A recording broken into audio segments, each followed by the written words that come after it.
Angawa malangama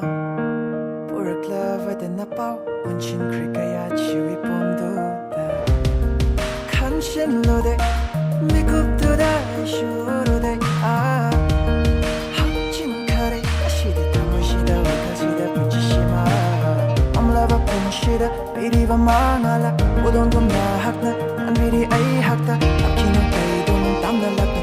Kino wajini punshina mashigida matakanvada Englaba Naushumdo Tajiki wanglen kaya Langon kaya madamna lairifo Jingjung gom sheng lava Nataudo Chakinumi kupshida Oyhoni eidi kohoni punshi